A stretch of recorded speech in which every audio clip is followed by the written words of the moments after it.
Biglang tumigas yung tiyan mo? Nako, normal pa ba yan? Or labor na? Alamin natin dito sa video na 'to. Huwag ka munang matakot, huwag ka munang kabahan, panoorin ang video na 'to at i-explain natin yan ng maayos. Maraming buntis ang kinakabahan kapag biglang nanigas ang kanilang tiyan. Pero ang totoo, hindi lahat ng paninigas ng tiyan or matres ay sign na ikaw ay nagle-labor. Meron po kasi tayong tinatawag na Braxton Hicks contraction or practice contraction. Nagsisimula ng mag-practice ang iyong matres na mag-contract or humilab in preparation for your labor and delivery. Parang practice siya ng uterus para maihanda yung katawan mo sa iyong panganganak. Ngayon, paano mo malalaman kung Braxton Hicks contraction ang iyong nararamdaman? Una, kapag hindi regular yung pagitan of contraction o yung paghilab.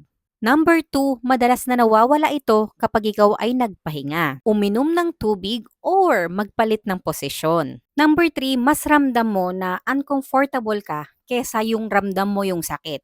Usually, ang Braxton Hicks contraction ay nagsisimula sa second trimester hanggang third trimester.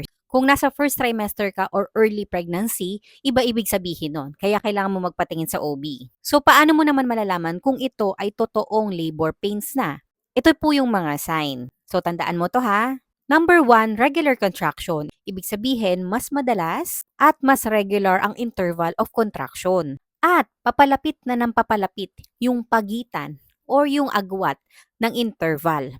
Number 2, palakas na ng palakas yung sakit. Mas intense na yung pain.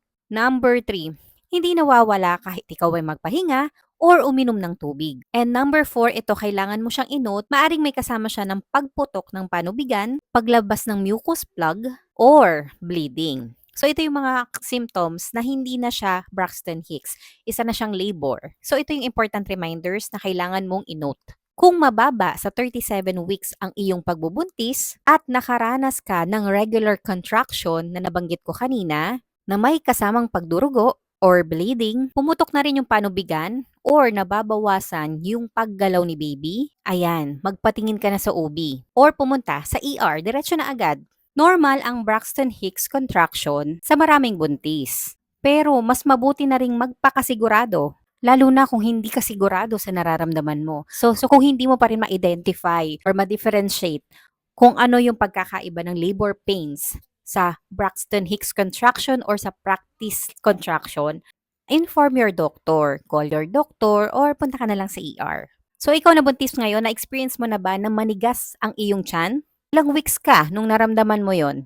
Comment mo dyan sa ibaba para mabasa ng ibang mommies. Siyempre, i-share mo na rin itong video na to para maraming buntis na hindi mataranta dahil baka Braxton Hicks contraction lang yung nararamdaman nila. So again, another informative video na naman for today. Thank you for watching and see you on my next video.